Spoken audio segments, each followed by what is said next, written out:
Hi, I'm Peter Gordon. I'm a professor of modern European history in the history department here at Harvard. And I'm going to read you a short excerpt from the notebooks of Malte, Laurids, Brigge, which is a story by the great German lyric poet Rainer Maria Rilke, who lived from 1875 to 1926. This is a frightening little passage, so it's good for Halloween. Happy Halloween, everybody. I am lying in my bed, 5 flights up, and my day, which nothing interrupts, is like a clock face without hands.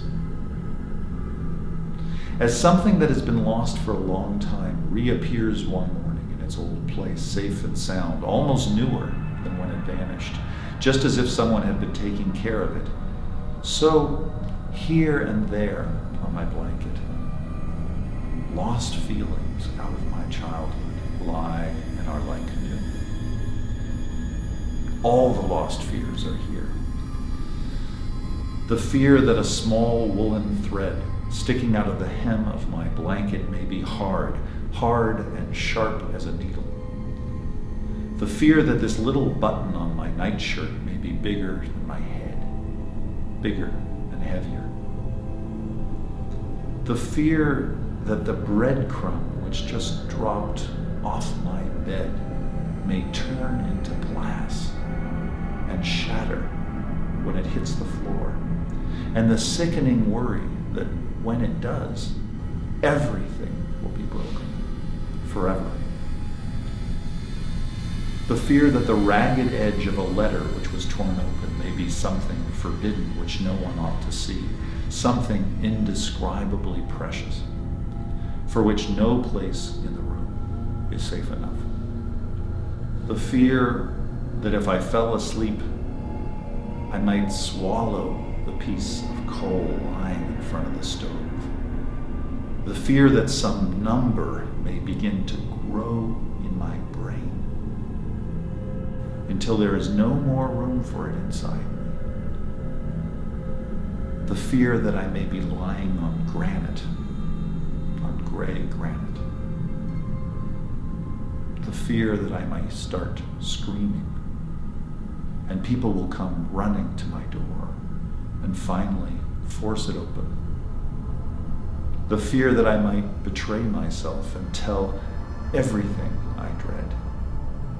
And the fear that I might not be able to say anything because everything is unsayable.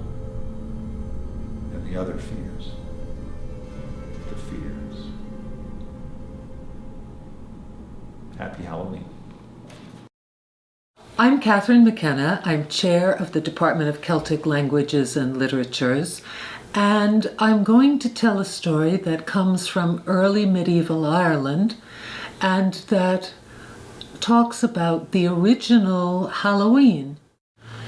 The 31st of October is Ichahawan in Ireland, Samhain Eve, the beginning of winter and the beginning of the year. A night when the dead walk again among the living, and the people of the other world, the fairies as they're sometimes called, come out of the She to walk among mortals, and a night when the She is open to mortals as it is not at any other time of year. One Samhain Eve long ago, Nera was with his King Ailill and Queen Maeve in the west of Ireland, and the king offered a reward to any one of his guests who had the nerve to go out to where 2 criminals had been hanged the previous day and to fix a hoop of willow around the ankle of one of them. Nera volunteered. He went out to where the corpses were hanging from the gallows.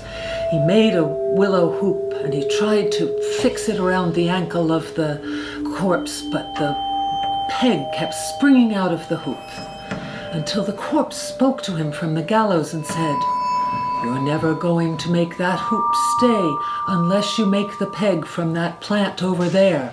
So Nera went and got a twig of the particular plant, made a peg of it, held the 2 ends of the hoop together, and all was fine. And then the corpse spoke again and said, Now you owe me a favor. I was thirsty when I was hanged. Take me to get a drink of water." So Nera took the corpse down from the gallows and carried him on his back, looking for a place to get a drink of water. They approached a house, but suddenly the house had a lake of water around it, and the hanged man said to Nera, "We won't get a drink of water in that house. That's a house where the standing water is thrown out every night before people go to bed." So they went on to another house, and they went in, and there was a tub full of washing water left over from the day, and the hanged man took a big gulp of it. Then he took another mouthful and spat it in the faces of the people of the house, killing them all immediately. And that's why we must never leave standing water in the house at night when we go to bed. Then, when Nera returned to the court, what happened should he see but that the court had been burned down, and all of his friends were lying dead in front of him, and an army of otherworldly people was marching off into the Sidhe, into the hollow hill. So he followed them into the hill. He saw a whole world open before him with plants growing and houses and everything we have on the surface world. The door clanged shut behind him though, and he couldn't get out. The king of the Sidhe asked him what he was doing there, and he said that he had followed an army back into the Sidhe after they'd destroyed his court and killed his king. The king said, "Well, go you to that house over there, and there's a woman there who will make you a meal and give you a place to stay." Well, Nera went to see that woman, and as they became more friendly, she eventually told him that what he had seen had not actually happened. "Your court was not actually burned down," she said, "and the king's not actually dead. That's just a premonition of what will happen if your people don't come and attack the Sidhe. Go out and warn them." So Nera went back out. He felt as if he'd been in the Sidhe for weeks or months at that point, but when he got back to the court, sure enough, there were all his friends, and they were sitting around the same fire they'd been sitting around when he left to put the hoop on the ankle of the corpse, and they thought he'd only been gone for an hour or so. He told them of all his adventures and warned them that it was necessary to go back into the Sidhe and attack it before the people of the Sidhe attacked them.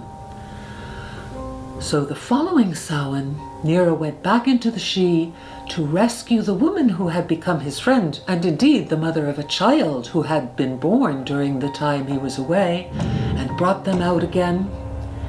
And then the army of Aliel and Maeve marched upon the Sidhe, went in there and plundered it, and brought away the treasures that are the treasures of the 5 kingdoms of Ireland ever since.